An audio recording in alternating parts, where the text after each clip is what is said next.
नमः शिवाय नमः शिवाय नमः शिवाय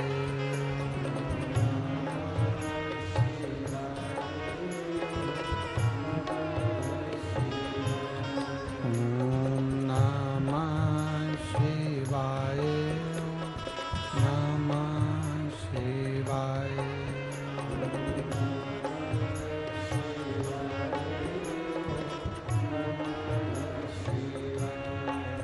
भोला नमः शिवाय गोरा नमः शिवाय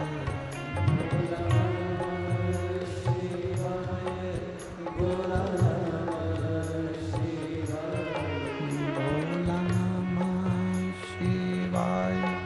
गोरा नमः शिवाय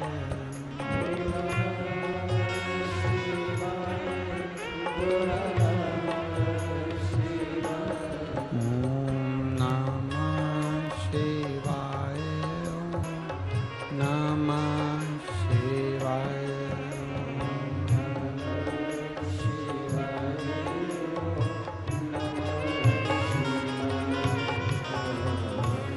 ओम नमः शिवाय ओम नमः शिवाय ओम नमः शिवाय।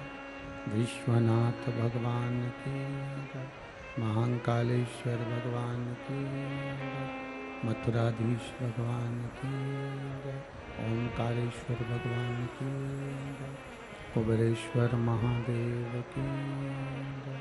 हर हर महादेव हर हर महादेव हर हर महादेव हर। काशी विश्वनाथ ओगरदानी त्रिकालदर्शी कैलाशी अविनाशी भगवान शिव, जिनकी पुनीत पावन शिव महापुराण की कथा संपूर्ण विश्व के कल्याण हेतु बाबा देवादिदेव महादेव की कृपा से श्रवण करने का सौभाग्य प्राप्त हुआ है। बहुत दूर दूर से आप लोग पधारे। कोटा नगर की ये पुनीत पावन पवित्र भूमि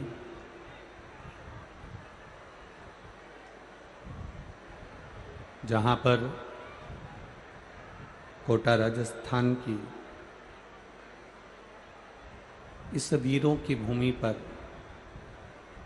पवित्र भूमि पर दशहरा मैदान में आयोजित 5 दिवसीय देव पितर शिव महापुराण की कथा, जो संपूर्ण विश्व का कल्याण करने वाली है, उसको श्रवण करने का सौभाग्य आपको और हमें प्राप्त हुआ है। बहुत बहुत साधुवाद के पात्र हैं श्री ओम बिरला जी, लोकसभा स्पीकर, जिन्होंने इस पवित्र कथा को कोटा राजस्थान की भूमि पर करवाकर संपूर्ण क्षेत्रवासियों का कल्याण किया है। एक बार जोरदार ताली बजाएं। माननीय ओम बिरला जी, लोकसभा स्पीकर, श्री विधायक कोटा क्षेत्र के, जिन्होंने इस आयोजन को आयोजित करने के लिए अथक प्रयास कर इस कथा को सफल बनाने के लिए बहुत बड़ी व्यवस्था आपने करी है। एक बार संदीप जी शर्मा विधायक महोदय के लिए जोरदार ताली। कथा के इस पावन अवसर पर देवादिदेव महादेव का गुणगान श्रवण करने पधारे माननीय श्री पीयूष गोयल जी, केंद्रीय मंत्री, जिन्होंने बहुत सुंदर उद्बोधन यहाँ व्यासपीठ के नज़दीक से दिया। एक बार माननीय पीयूष गोयल जी के लिए भी जोरदार ताली बजाकर स्वागत वंदन अभिनंदन। एवं इस पवित्र भूमि पर, वीरों की भूमि पर विराजमान आप सभी श्रोता भाई बहन, मथुराधीश जी की ये पवित्र भूमि है जहाँ पर स्वयं भगवान द्वारकानाथ, स्वयं भगवान कृष्ण मथुराधीश बनकर विराजे हैं। ऐसी पवित्र कोटा की भूमि को मैं नमन करता हूँ, प्रणाम करता हूँ।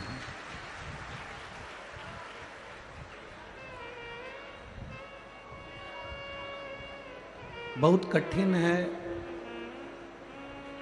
भगवान की कथा, और उसमें भी कठिन है शिव महापुराण की कथा। बस एक निवेदन है आप सभी से, 100 रुपये का, 50 रुपये का पेट्रोल खर्च कर कर आप यहाँ तक पहुँचे हो।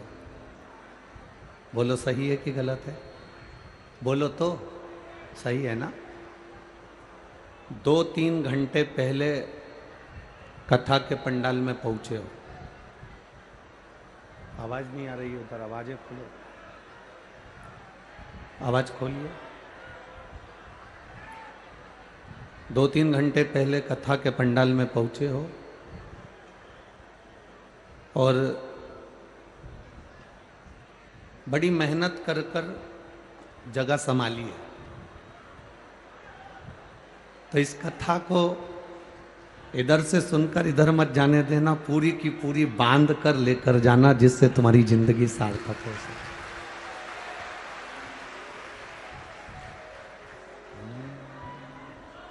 तेरी कृपा बिना न हिले एक भी अणु, लेते हैं श्वास तेरी कृपा से तन। बखान क्या करूं मैं राखों के ढेर का, चपटी भभूत में खजाना कुबेर का। हे गंगाधार मुक्ति द्वार ओमकार तू, भोले ओमकार आयो शरण तिया शंभु तार। बड़ी मुश्किल से शिव महापुराण की कथा यहाँ सुनने को मिल रही है। 1 मिनट की भी कथा व्यर्थ मत जाने देना। अपने आसपास में कोई बैठकर बात भी करे तो उसको चरण छू के प्रणाम कर लेना, यही समझ लेना कि तुम्हारे घर के पितर आके बैठे हैं। कोई बोले भी ना तो उसको प्रणाम कर कर, नमन कर कर उसको कह देना। 3 घंटे के बाद बोलना। अब 3 घंटे भी कहाँ पूरे मिलते हैं, आधा घंटा तो आशीष ले जाता है, 2.5 घंटे बचते हैं, और 2.5 घंटे महादेव की चर्चा करें और भगवान शिव की भक्ति को अपने अंदर उतारें और अपनी जिंदगी को सार्थक करें। ये कोटा की पवित्र भूमि है, राजस्थान की भूमि वैसे भी वीरों की भूमि है।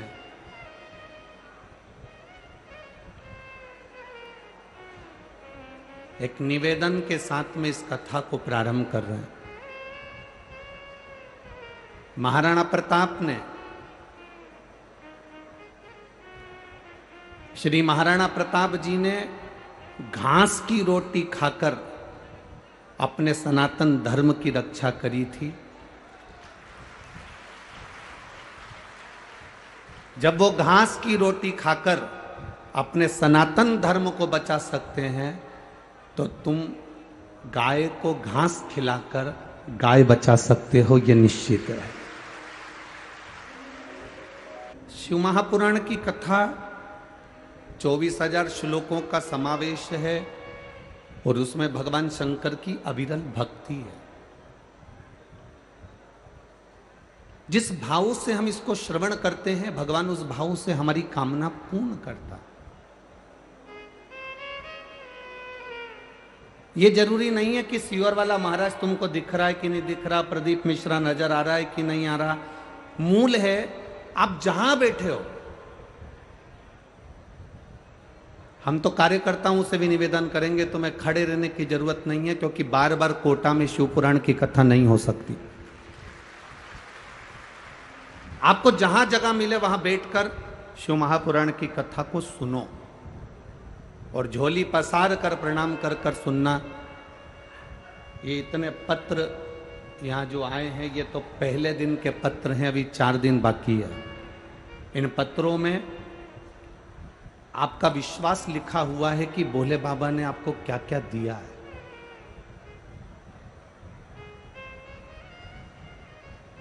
कोटा में तो शिव महापुराण की कथा पहली बार हो रही है, हमारा आगमन पहले नहीं हुआ, परंतु इस स्मरण को आप जहां बैठकर सुन सकते हो। आपके कानों में बस आवाज आना चाहिए, और जिस समय बाबा से प्रार्थना करने का मौका मिले उस समय पर प्रार्थना करो, और भगवान से विनती करना कि बाबा मेरे जिंदगी के सारे दुखों को काट।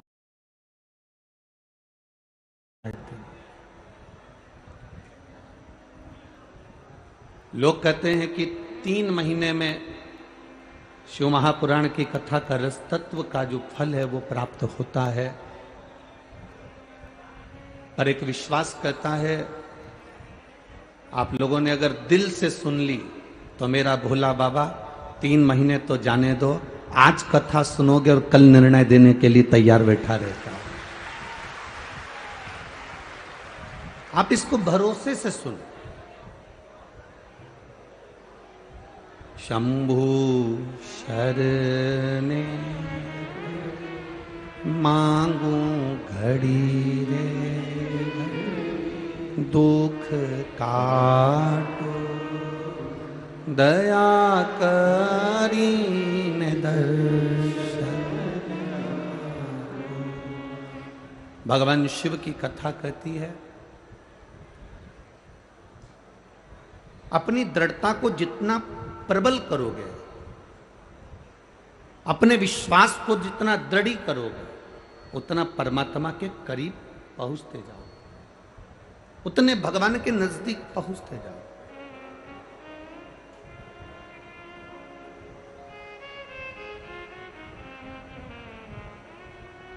देखिए,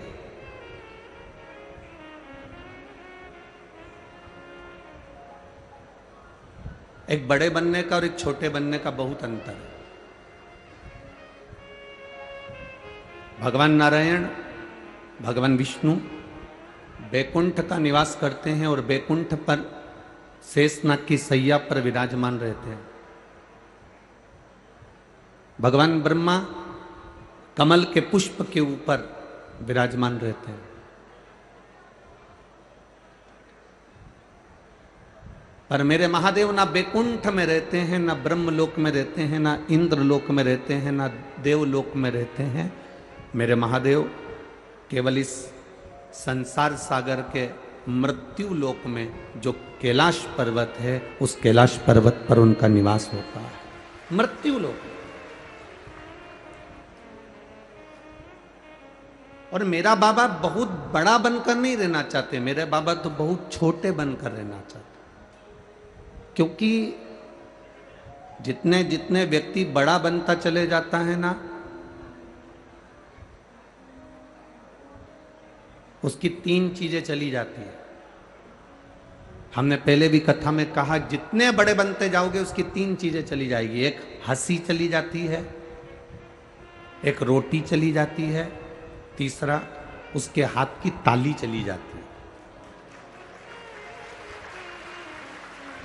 आप जितने बड़े बनते जाओगे आपकी 3 चीजें चली जाती है, 3 चीजें आपकी गायब हो जाती, 3 चीजें जाती है। सबसे पहले नंबर पर बड़े बनने पर आपकी जो हंसी है वो समाप्त हो जाती है। अगर कोई बड़ा व्यक्ति अगर हंसता भी है ना, तो बड़ा सोच समझ कर हंसता, हंसू कि नहीं हंसू, पहले विचार करना पड़ता है उसको कि हंसूं कि नहीं हंसूं। बहुत वीआईपी रहे और जब वो हंसती है तो एकदम थोड़ा सा हंसकर वो, क्योंकि ज्यादा हंस देगी तो लिपस्टिक दांत में चिपक जाएगी, तो वो ज्यादा तो हंस भी नहीं सकती। तो एक नंबर पर तो उसकी हंसी चली गई, दूसरे नंबर पर उसकी रोटी चली गई। ज्यादा बड़े बन गए तो भोजन भी नहीं कर सकते अच्छे से, जो किसी ने लाकर दे दिया बस उतना खा लिया, अपनी मर्जी से आप भोजन भी नहीं ग्रहण कर सकते। और तीसरे नंबर पर हाथ की ताली। आपको मन को अच्छा लग रहा है कि मेरे को बड़ी प्रसन्नता हो रही है इस संवाद को सुनकर, मुझे बड़ी प्रसन्नता हो रही है इस कथा को सुनकर, मुझे बड़ी प्रसन्नता हो रही है इस आयोजन को लेकर, तो भी आप हाथ से ताली नहीं बजा सकते, क्योंकि ताली भी अगर कोई बहुत बड़ा व्यक्ति बजाता है तो बड़ी सावधानी से थोड़ी सी बजा लेता है, एकदम खुलकर नहीं बजा सकता, वो बजाना मुश्किल है। बड़ा व्यक्ति 2000 के नोट की तरह होता है और छोटा व्यक्ति 1, 2, 5, 10 रुपए की चिल्लर जैसा होता है। अब तुम ईमानदारी से बताना, 2000 का नोट ज्यादा काम आता है कि चिल्लर ज्यादा काम आती है? जम के तो बोलो रे कोटा वालो जरा, चिल्लर ज्यादा काम आती है ना। चिल्लर गरीब के कटोरे से लेकर सेठ की काउंटर तक रहती है, जन्म से लेकर मरण तक चिल्लर रहती है। लोग मुर्दे पर भी फेंक देते हैं। एक छोटे से छोटे काम से लेकर बड़ी से बड़ी फैक्ट्री तक चिल्लर रहती है।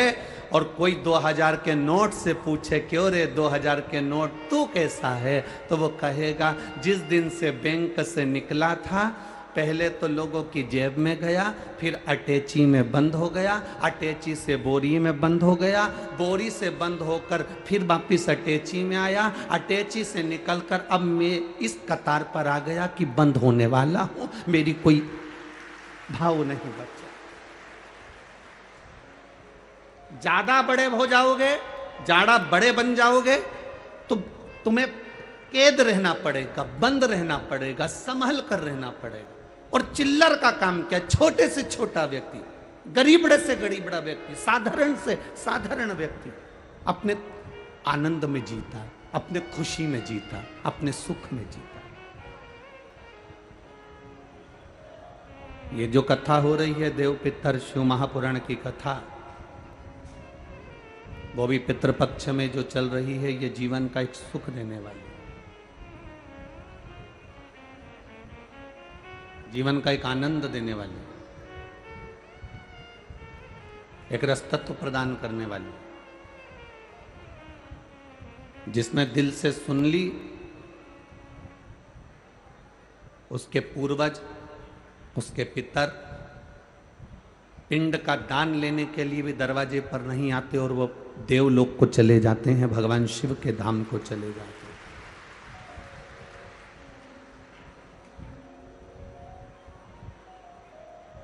कितनी सुंदर कहती है शिव महापुराण की कथा, कहती है एक देवराज नाम का ब्राह्मण,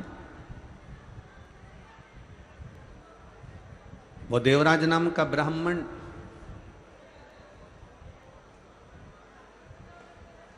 चोरी का धन ले जाकर भगवान शंकर के मंदिर में पहुंच जाता है और उस मंदिर में रहकर कुछ देर की शिव महापुराण की कथा सुन लेता है, कुछ देर।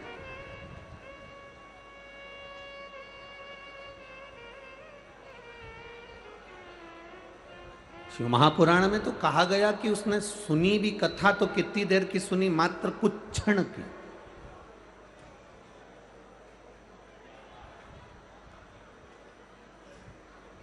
केवल कुछ क्षण की कथा श्रवण की।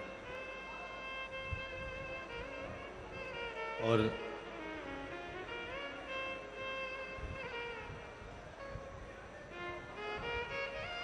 जब शिव महापुराण की कथा सुन रहा था तब शरीर में ताप पड़ रहा था।